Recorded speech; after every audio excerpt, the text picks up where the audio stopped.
அனைவருக்கும் வணக்கம். தற்போது மத்தியிலே ஆண்டு கொண்டிருக்கின்ற பாரதிய ஜனதாவினுடைய அரசு நாட்டிலே வசிக்கின்ற மக்களுக்கு பல்வேறு விதமாக நெருக்கடிகளையும் உருவாக்கி அவர்களுடைய வாழ்வாதாரத்தை சீர்குலைக்கும் விதமாக இந்திய பொருளாதாரத்தை வீழ்ச்சியடைய செய்து இந்தியாவில் வசிக்கின்ற பல்வேறு நிலைகளிலே வசிக்கின்ற மக்களுக்கு இன்னல்களை உருவாக்கி கொண்டிருக்கின்றது.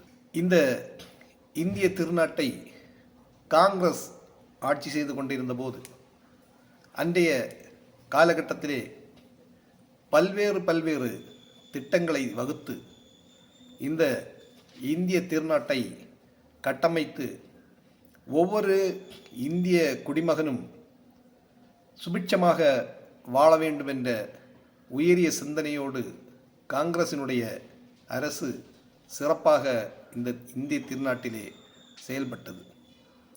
தற்போது ஆட்சி புரிந்து கொண்டிருக்கின்ற இந்த பாரதிய ஜனதாவினுடைய அரசு காங்கிரஸ் கொண்டு வந்த நல்ல திட்டங்களை சீர்குலைத்து தனியாருக்கு தாரை வார்ப்பதும் மக்களுக்கு இன்னல்களை உருவாக்குவதுமாக பல்வேறு திட்டங்களை செயல்முறைப்படுத்தி கொண்டிருக்கின்றது. அந்த வகையிலே 100 நாள் வேலைவாய்ப்பு உறுதி திட்டம், இந்த திட்டம் 2005ஆம் ஆண்டு செப்டம்பர் மாதம் காங்கிரசினுடைய பொற்கால ஆட்சியின் போது, மன்மோகன் சிங் அவர்களுடைய பொற்கால ஆட்சியின் போது இந்த திட்டம் கொண்டு வரப்பட்டது. இந்த திட்டம் சட்டமாக்கப்பட்டு 2006ஆம் ஆண்டு பிப்ரவரி மாதம் இந்த திட்டத்தின் வேலை துவங்கப்பட்டது. இந்த திட்டம் எதற்காக கொண்டு வரப்பட்டது என்று சொன்னால், இந்த இந்தியாவிலே வசிக்கின்ற கிராமப்புற மக்களினுடைய ஏழ்மை ஒழிய வேண்டும், அவர்களுடைய வறுமை ஒழிய வேண்டும், அவர்களுடைய வாழ்வாதாரங்கள் பெருக வேண்டும் என்ற ஒரு உயரிய சிந்தனையோடு இந்த திட்டமானது கொண்டு வரப்பட்டது.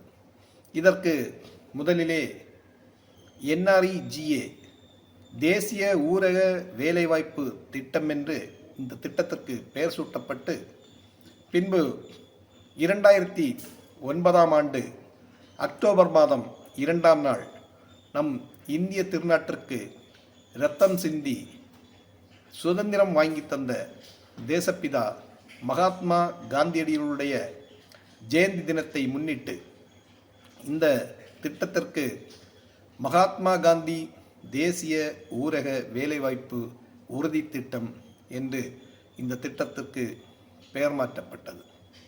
இந்த திட்டத்தினுடைய சிறப்பு அம்சங்கள் என்னவென்றால், இந்த திட்டம் ஏழை எளிய மக்களுக்காக நடைமுறைப்பட வேண்டும். இந்த திட்டத்தினால் கிராமப்புற பகுதிகள் பசுமை நிலையை அடைய வேண்டும். கிராமப்புற நிலங்களில் உள்ள நீர்நிலைகள் அது செம்மைப்படுத்த வேண்டும். வறட்சிகள் ஒழிய வேண்டும். மரம் நடுதல், நீரோடை அமைத்தல், உரம் தயாரித்தல், இப்படி இந்த திட்டத்தினால் பல்வேறு அம்சங்களாக இந்த திட்டம் வெளிக்கொண்டு வரப்பட்டு மக்களுக்கு பயன்பெறும் நிலையிலும் இந்த திட்டம் அமைக்கப்பட்டது. தற்போது மத்தியிலே ஆளுகின்ற பாரதிய ஜனதாவினுடைய சர்க்கார் இந்த திட்டத்தை சீர்குலைத்து, இந்த திட்டத்தில் ஒரு நபர் 100 நாட்கள் வேலை புரிய வேண்டும், இந்த திட்டத்தினால் இந்த நபர்களுக்கு 100 நாள் ஊதியம் பெற வேண்டும் என்ற சிந்தனையோடு கொண்டு வரப்பட்ட இந்த திட்டத்தை தற்போது 100 நாட்களுக்கு பதிலாக சரியாக 50 நாட்கள் கூட இந்த மக்களுக்கு வேலை கிடைக்காத ஒரு நிலை இன்றைக்கு உருவாகி கொண்டிருக்கின்றது. வேலை செய்தாலும் அதற்கான ஊதியத்தை மத்திய அரசு கொடுக்காத ஒரு நிலை இன்றைக்கு இந்த இந்திய திருநாட்டிலே நிலவிக் கொண்டிருக்கின்றது.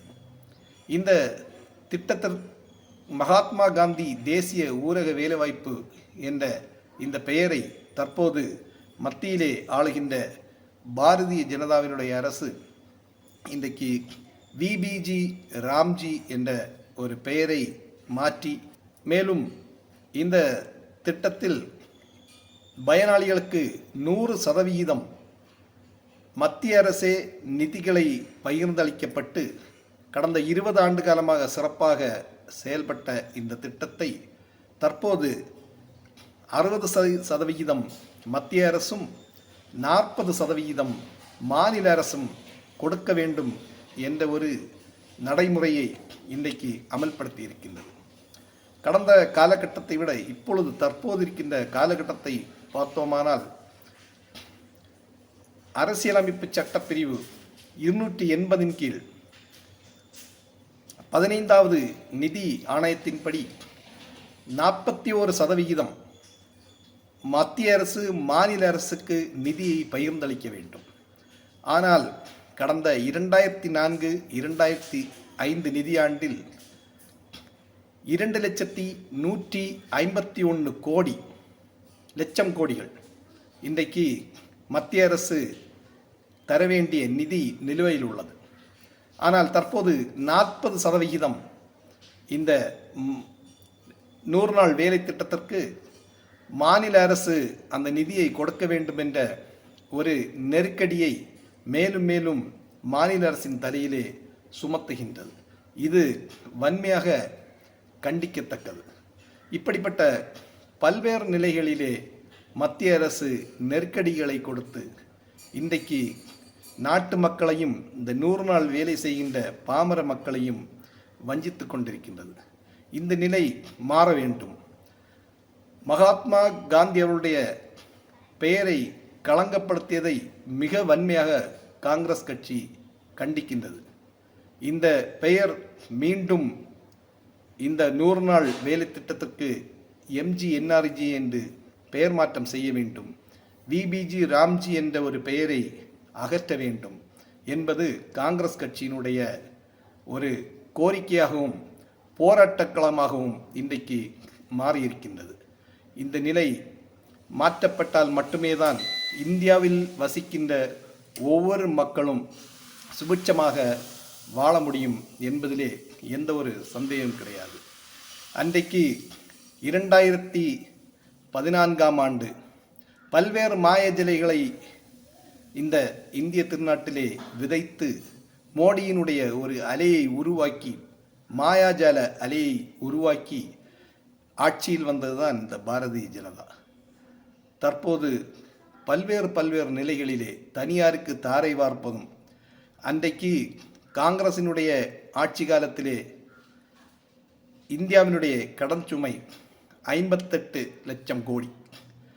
இன்றைக்கு இந்த இந்தியாவில் பாலாறும் தேனாரும் பாயும், நாங்கள் ஆட்சிக்கு வந்தால் பல்வேறு நிலைகளிலே இந்தியாவை வளர்ச்சியடைய செய்வோம் என்ற ஒரு மாயாஜால வித்தையை காட்டி இன்றைக்கு இந்தியாவினுடைய கடன் சுமை 170 லட்சம் கோடியாக இன்றைக்கு மாற்றி இந்தியாவினுடைய பொருளாதாரத்தையும் வீழ்ச்சியடைய செய்து இந்த இந்திய திருநாட்டிலே உள்ள வியாபார குடிமக்கள், விவசாய பெருங்குடி மக்கள், பல்வேறு தொழில்கள் செய்கின்றவர்கள், இவர்கள் அனைவருடைய தலையிலும் மண்ணை அள்ளி போட்டு இன்றைக்கு எந்த நிலையிலுமே நாம் ஒரு நிலையை அடைய முடியாத சூழ்நிலையை உருவாக்கி இருக்கிறது இந்த மத்தியிலே ஆளுகின்ற பாரதிய ஜனதாவினுடைய ஒரு கையாளாத அரசு.